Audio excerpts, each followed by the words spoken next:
Good afternoon, Hassan. How are you today, sir? My man, what's going on, buddy? How you feeling? Oh, fantastic. Good to see you. Oh, always, always. Thanks for your time today. Thanks for joining us. I Yeah, appreciate it. man. Happy to do it. Happy to do it. Got the good Fortis t-shirt on too Man, as well. hey, I'm telling you, hey, these shirts, this is my favorite shirt. I wear it everywhere I go. Oh I'm, wow. I'm going. I'm going to a wedding this weekend. I'm gonna put it on just so, No, right. just so I can, just so I can flex. You know, put your suit jacket on top of it. You just be Nah. I'm flexing just wear this. out. That's awesome. That's awesome. So, Hassan, you're on Lending with Purpose. It's a live stream of sort of podcast that not sort of, but it is a podcast that we started. That I have conversations with clients and friends like yourself. Yeah. Intros to various forms of information and professionals and resources that we use, that we look for, that we never knew existed or wanted to learn more about. Mhm. So today we're going to be talking about, a topic in which it would help some business owners, and we'll be talking about what is predictable revenue, right? And I'm sure we're going to touch base on a whole bunch of other stuff, but I was thinking about, so each week I try to tell a story. So this one's going to be a condensed version. I had two, and they're both around business lessons that I learned from my kids, Mhm. right? So the first one, my son, around like I think we were probably about maybe about 6 months into the pandemic and sheltered in place a good bit, and well, for us all the time. And he's like, Dad, I see you working a lot. It's good. It's like, I don't know, like he's been here before. At the time he was 12 years old, and he was like, you're working so hard. He's like, how long is it going to take you to kind of build your business? And so I didn't take offense to it, but I was kind of like defensive, like, son, the business is already built. And he's like, "Oh, okay." But and he's like, "No, I mean, like before, you'll have to do so much, all this work that you're doing." Because I was putting in a lot of hours, and I still do. I put in a lot of time to build it. And I said, "Well, probably take me about 6 months or so to get to a position where, it's running a lot, more smoothly without as much hands on as myself." And he's like, "Oh, I see." He's like, you just need to teach them to do it the way that you do it." So document, Mhm. and show them exactly the Mhm. way that I do it. So Mhm. the other lesson that I learned the other day, my daughter, she's been I made a mistake when we first started getting out of the house in the pandemic. I took her to Great Falls, Virginia. You been there before? I live probably a throne's right down the street from me. All Yeah. right. So Mhm. they have these big, huge houses, right? They do. So I drove through the neighborhood because I want to show, we don't live in a house like that, but I wanted to show, my kids what it could look like. And, just it's just beautiful in those neighborhoods. And Mhm. so I went and we took them there. So I kid you not, the entire way home, my daughter had figured out obviously how she's 11, just turned 12, had realized how she could Google search, luxury houses in Great Falls, Mhm. found Redfin, and then Mhm. she found like Zillow, and then she Mhm. started to like Hassan. She knew the price per square footage, Mhm. everything on houses.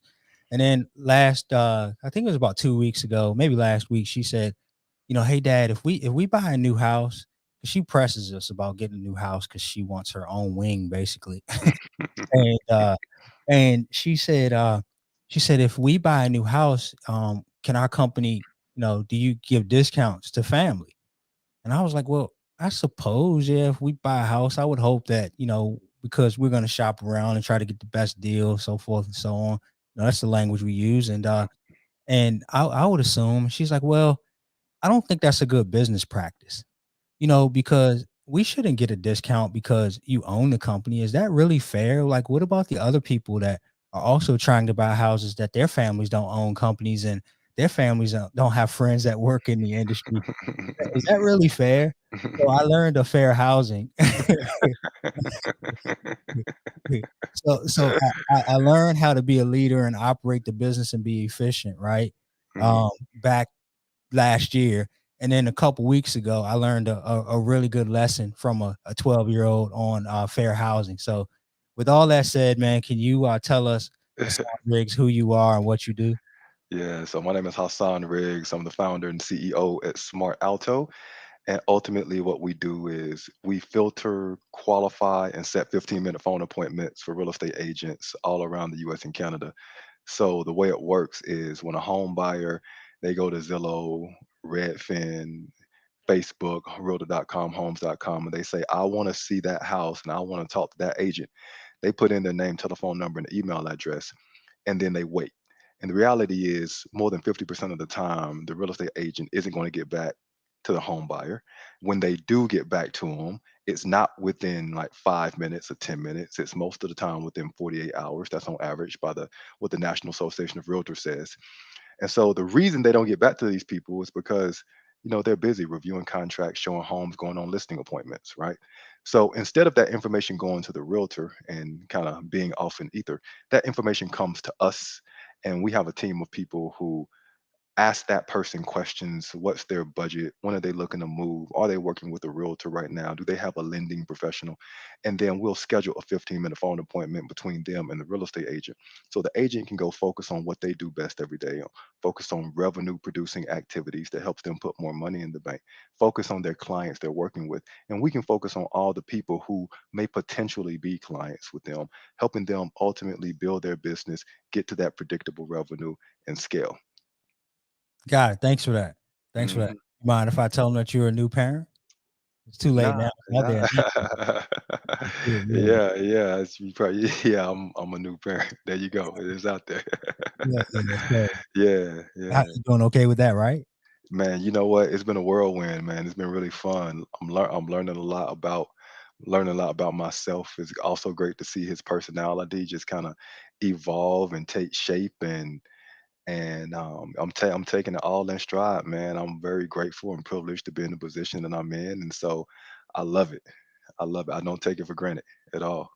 I promise you, your son, with all the intellectual knowledge that you have, you and your wife, um, he's gonna be giving you some lessons like my children have. You I know promise what? that's gonna happen.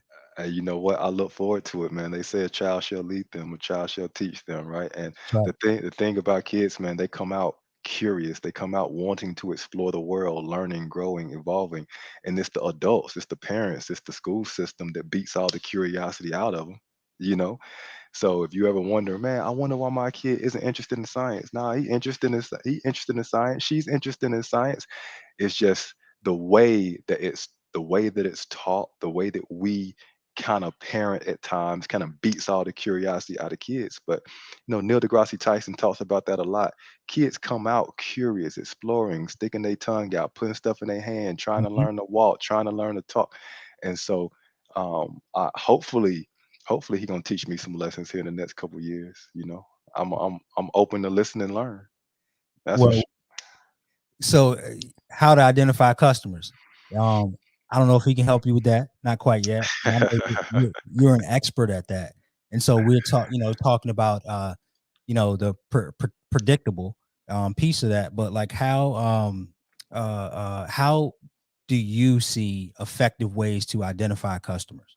Well, at first, I think it's important to just understand where most people start. And most people ultimately start their business in a very kind of casual, organic way. They're going out, they're talking to their sphere of influence, they're asking for referrals, they're kind of working their network and doing some more grassroots stuff. And I think that all that stuff is important, right? I think when you're first starting off and you're first getting your business going, it's important to kind of validate what you're doing is valuable to the market, and that you can make money without spending a bunch of money.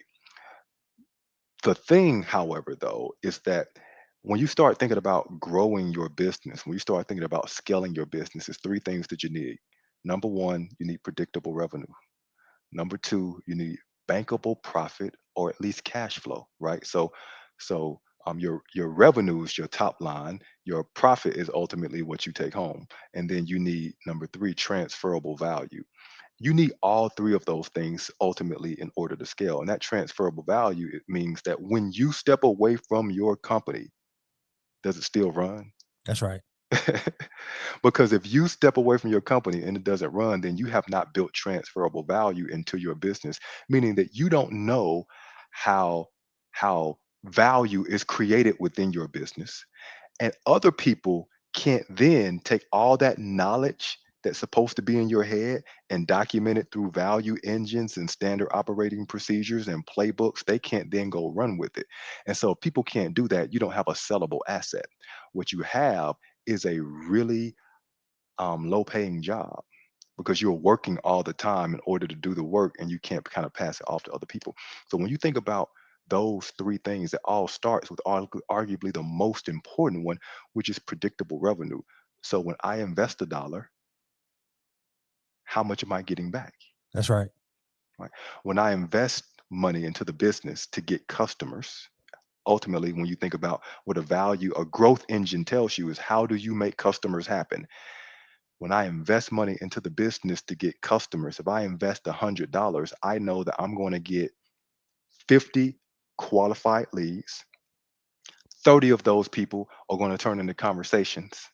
Five of those people are going to turn into deals for me, and they're going to pay me a total of $5,000 per customer, right?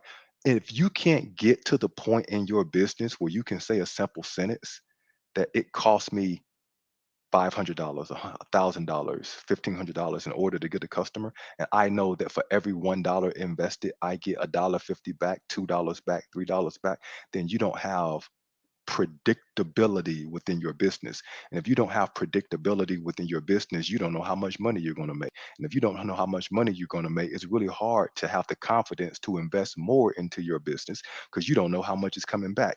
It's really hard to have the confidence to scale your business and move to the next level because you're unsure whether or not your kids going to have food to eat That's next week, right? right. And you're still paying for your groceries with the same credit card that you're paying for your business with. You don't have the ink mindset. You have the me mindset and the individual mindset, and you're not ready to scale. Yeah, and that's I noticed in our business when it started, the conversations when I started this company Hmm. changed from I to we. Hmm. It was just such an amazing, it was enlightening. Yeah, Like, yeah. because a lot of the conversations was I'm doing this or I'm going to do this instead of it being a we. Mhm. And that's moving from, like you mentioned, you going to the ink part. So like the transferable value, that's what my son was trying to tell me. That's Like, exactly what it was saying. he was saying that as put some standard operating procedures in place. We started to actually record, like as we were doing things, like they have Loom and uh Hmm. different like recording devices and such. And so we were documenting things that we were doing to help our company be more efficient. And so Hmm. that transferable value, yeah, absolutely. If you don't have a playbook on how you operate your organization, because there's different roles in the company, like someone like you and myself, we need to be out building relationships. That Yeah, would be something that's really a part of our day-to-day activity and the majority of our time spent. And then casting the vision and in the company and such. And so some of the day-to-day activities, that's where we need to help with it, right? And that's yeah, where this whole transferable value comes in. One of the questions I have that I you told us what predictable revenue means. Like, thank you for that. That was a good some good information. But how are you finding that companies are tracking this information? Like, how do I know how much money I'm going to make when I purchase leads or to acquire revenue? How do I know this information? Like, where is it stored? yeah. So that's going to be different for every business. That's more like a technological kind of question. I run a technology company, so it's really easy for us to ultimately run reports through our CRM, which our CRM is actually active campaign is what we use Yeah. for our CRM.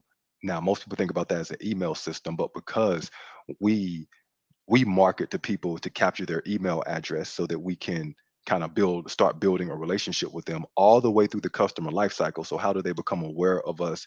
How do they engage with us? How do they subscribe to our content? How do they become a customer? How do they ascend and pay us more money? How do they promote us? How do they refer us?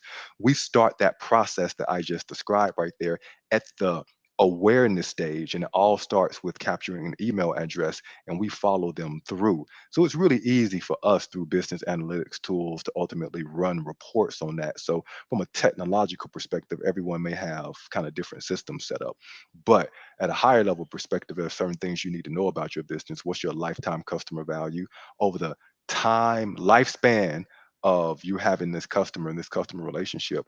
On average, how much money they're going to give you? What's your cost to acquire a customer, your CAC?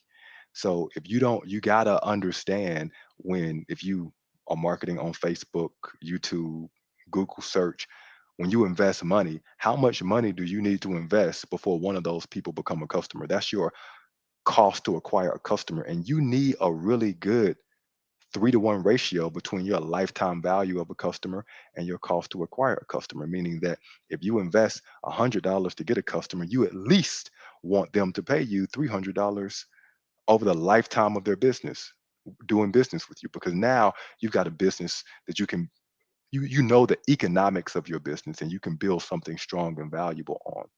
Right, right. And you and I talk about mindset a good bit, Yeah. and some things that we read about in business and just conversations we have. Are you finding, if you don't want to touch on it, it's fine, but like we both live in this real estate community. And a good bit of your conversations, I'm sure, are with realtors and talking about these types of things and talking about the mindset around the predictable revenue. Like, are you, so it's a close-ended question. Number one is, are you finding that that they're having this mindset to say, hey, I need to invest here, or maybe I should think about investing here to gain something in the future, number one. And then number two, like, how does that conversation go after you determine if they, where their mind is, or where their head is around doing so? So a couple things. Number one, we only work with people who are already successful, who are already doing well, and we help successful people become more successful more quickly. Because at the price point we're at, people who aren't making money, they can't afford us. Right. Right. So you got to understand, how do you make customers in your business? How do you deliver on your promise in your business? How do you create innovation in your business? People may not have that documented, but the people we're working with, they already kind of have a sense of that. Most of the folks, they've they started off growing their business through referrals, through working their sphere, and then they start online lead generation. And they say, well, you know what? I'm generating all these leads, because it's really easy to get a lead online nowadays, Facebook, Google, YouTube. But then they have the problem, which they don't have the time to consistently follow up to turn those leads into appointments, and their marketing isn't starting conversations with people within their business. And if your marketing isn't starting conversations, then you've got bad marketing, because the purpose of marketing is to move people through deeper phases of the customer relationship. And we're not in the e-commerce business. We're not Amazon, right? We're in this local services business. In order to move people through deeper phases of the customer relationship, you need to have conversations with people. And so one of the things that Smart Alto does is we help people have more conversations with more people more frequently, because we believe that when we put our already successful people on the phone with more qualified buyers, they're going to make more money. So we're not having a conversation of, you know, kind of how do you become successful. The mindset shift that we're helping people make is, how do you seamlessly make this transition from working your sphere to online lead generation and ultimately conversion, so that you can grow and scale your business. Because ultimately, what's going to happen, if you continue working your sphere, sooner or later you're going to get tapped out on that. And if you want to grow and you want to expand, you're going to have to start being really good at turning strangers into friends, into customers. And that's where online lead generation comes in. I like that. Strangers to friends to customers. I talk about that. Um, That's why but you like it, because you talk about it, huh? You like yeah, it. not in that way though, because I fit into that box. I wouldn't consider us a mature company yet. We operate as if we're mature, but we're working a lot of sphere. And Mhm, so one of the things I always ask myself, and I talk to my team about, is how can we get more engaged with strangers, mhm, right? And turn the strangers into clients, but also make sure that strangers have a very good experience mhm, using our company. And so I like that. Say that again: strangers to friends to clients. mhm. That's it. Got it. That's it. The last question around this, and then we'll get into one more thing. But have You have a story like around maybe a success or a win in which you took someone that was like highly successful, like you mentioned, that was going from a mindset of or a business practice of really working their sphere, but then once they implemented some of these things by taking these strangers to friends to clients, how they impact or how that impacted and improved their business.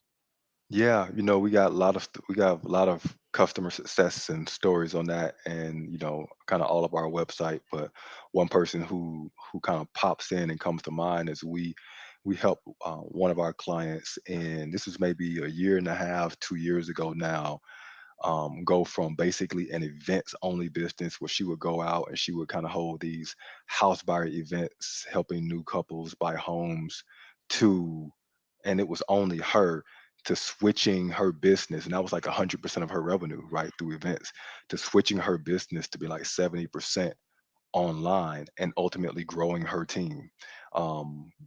her team, growing more. I think she tripled her business actually when you think about GCI, in part because she was able to reach more people online than she were at these kind of one-off events that she could, practically speaking, only have once or twice per month, right? So, there are dozens and dozens and dozens and dozens of stories like that. But what we do for people is really simple. We follow up with people quickly. We follow up with people often, and we help our folks talk to more folks on the phone. Help our agents talk to more people on the phone, so that they can ultimately make more money, grow, scale their business through predictable sales, bankable profit, transferable value. Thanks, thanks. I want to ask you more questions about this, but you didn't leave me any room to do that. So succinct and your answers, and folks that are that are listening in, please put some comments in there, questions and such on the replay. Do the same. But in 20 minutes, we just learned what predictable revenue is. So thanks for that, Hassan. I know you read a lot, got a book club, you write, and have been published. Like, I think Forbes, you're on the council. Um, I'm not sure if you are you still writing with that? You still doing that? I don't anymore. I Okay. stopped. I Okay. stopped. All Yeah. right. But I know that that's something that's super important to you, and also like, feeding your mind, like, with reading. What are you reading right now? Like, what books are you into?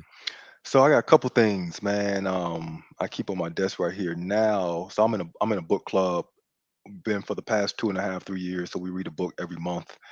Last month we read Astrophysics for People in a Hurry by Neil deGrasse Tyson. I'm glad I'm not in that book. You got to expand your mind, man. You got to try different stuff. If you say so.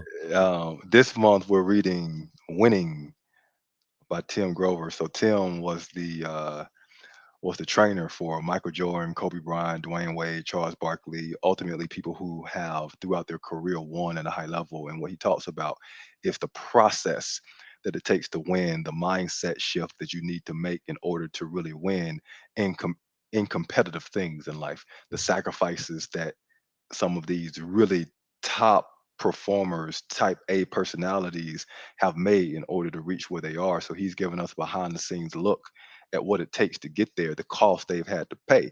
Because the reality is people say they want the prize, but are you willing to pay the cost? And there's some times when, paying the cost just may not be a part of your story. Right. And that's okay, because there are some costs that these folks have paid that you may not want to pay. Hmm. And I understand that, but he's just kind of sharing the story. I think the subtitle of this is the unforgiving race to greatness, because winning in competitive sports or in business, it can be very unforgiving, and it can be extremely elusive, and you have to continue to grow, evolve, change, and sacrifice a lot. And the cost of that may be too much for people to bear. But that's why, you know, you're only a champion when you're continuing to win. If you're no longer winning, whatever it is that you are, then, one of the things that he says is you can no longer call yourself a champion. So That's it's right. it's something that you got to continuously be dedicated to. But that's a cool book. That's one thing I'm reading now. Um, Another thing I got here is The Life and Death of Great American Cities by Jane Jacobs. So this is a great it's a great book. I've kind of um on the early parts of it, 100 or so pages through. But it talks about how American cities were built. So a lot of people may have heard of The Color of Law by Mhm. Richard Rothenstein. So this is one of the folks who kind of Richard learned from when he was doing research for the book. Jane Jacobs, The Death and Life of Great American Cities, talks about how American cities were built, the importance of some of the establishments that we have, the architecture of the city, the importance of the business planner, the importance of the funeral person who owns the funeral home, etc. And then this is probably my prized possession because it took me about 5 years to finally get this book. But this is the 1936 underwriting manual of the FHA. And so it talks about this book was we all know that the federal government, the federal, state, local government unconstitutionally denied blacks and people of color the rights to buy homes in equity appreciating neighborhoods. And we also know that when you take a look at the income and the wealth gap, that's primarily due to lacking home ownership, because if you don't own a home, then you can't bequeath that wealth to others, right? And so a Right. big portion of that comes to lack of home ownership. And so that book, it just outlines the, quite literally, it's the manual that was given to to the people who worked at the FHA, and underwriters, real estate, not just people who worked at the FHA, but underwriters, real estate agents, loan originators, banks, etc., on how to think about evaluating different neighborhoods and saying that don't have poor people and rich people live in the same neighborhood. Don't have whites and blacks live in the same neighborhood. Don't have, blacks and Latinos live in the same neighborhood, and how they went about segregating America city by city by city. And the city we live in, Washington, D.C., 35th Street, Northwest, close to over in Georgetown, the DC Housing Authority built projects in that area that were segregated. Where I'm from, Birmingham, Alabama, Smithfield was a public housing community that was segregated.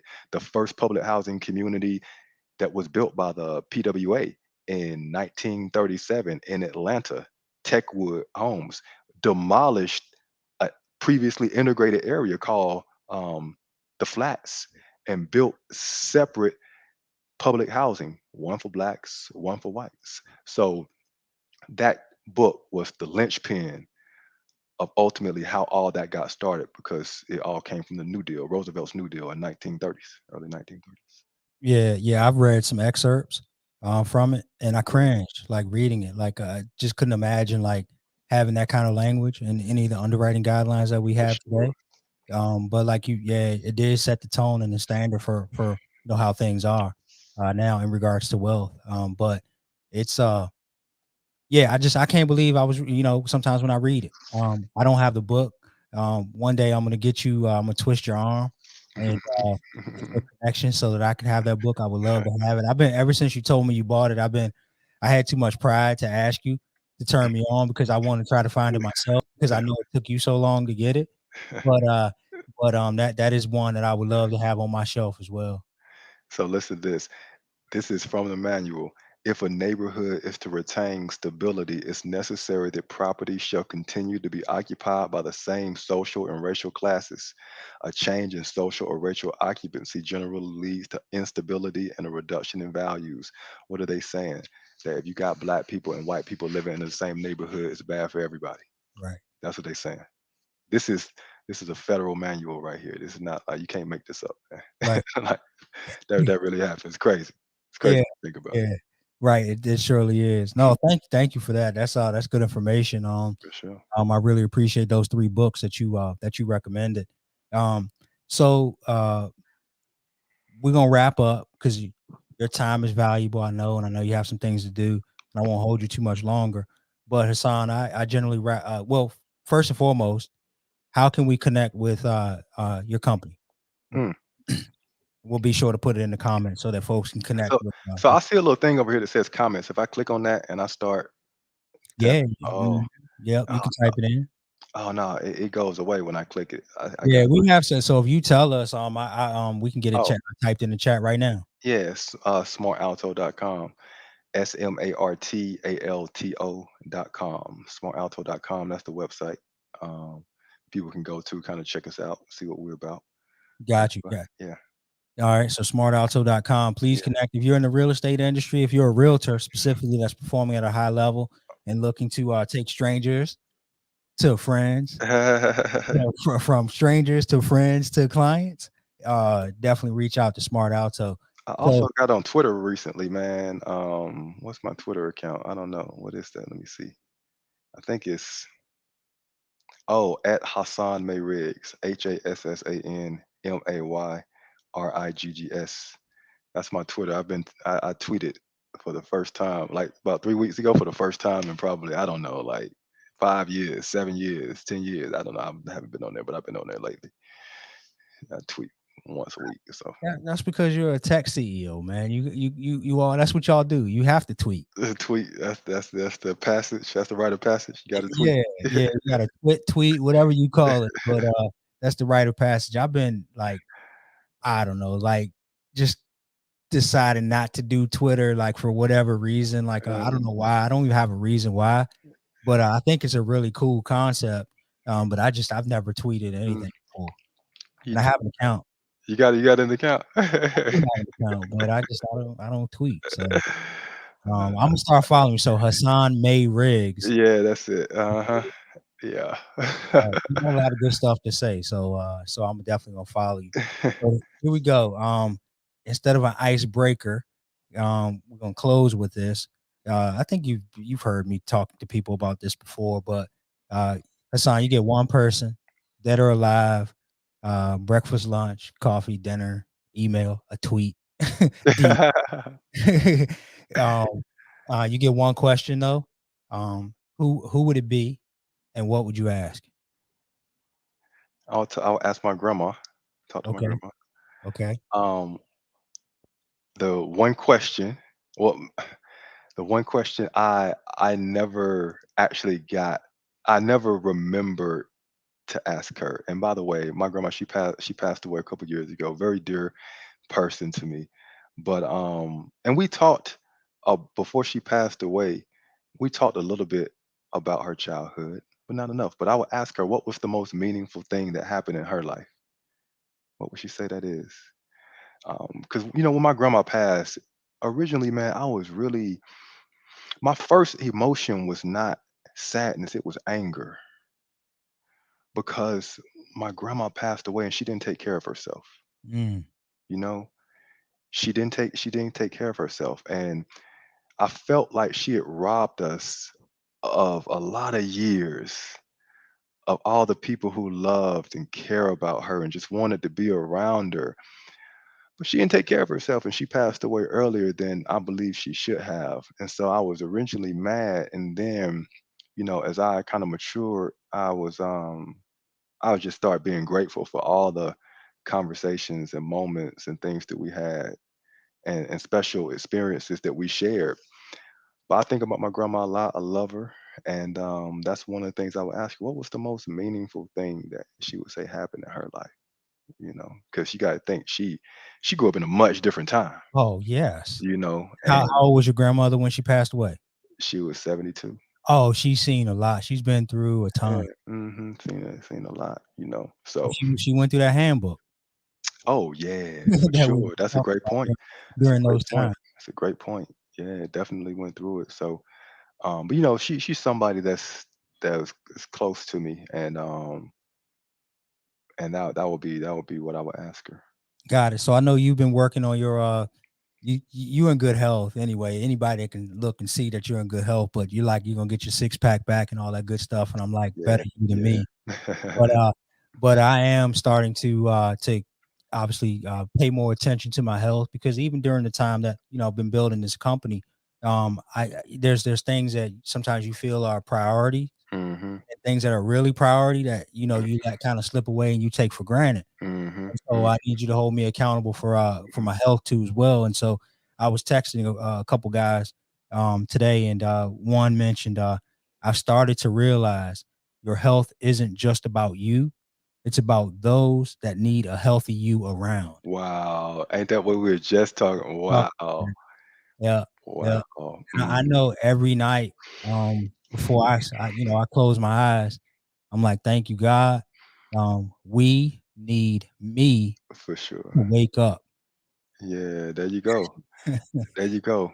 It's a great revelation I've had over the past couple years is that if you really want purpose and fulfillment out of life, you have to lean into more responsibility.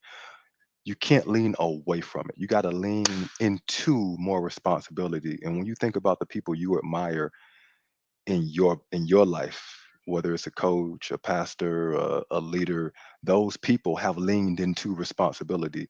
They're responsible in their community. They show up.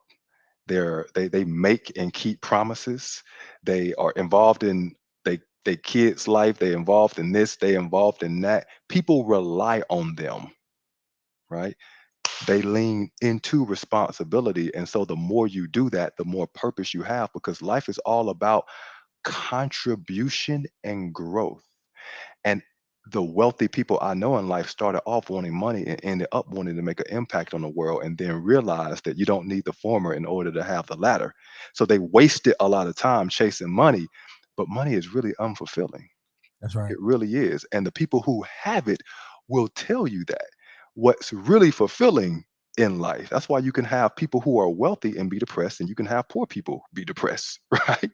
That's not the fulfilling part. The fulfilling part is the level of responsibility that you take on and having knowing that you are there for others, being able to contribute.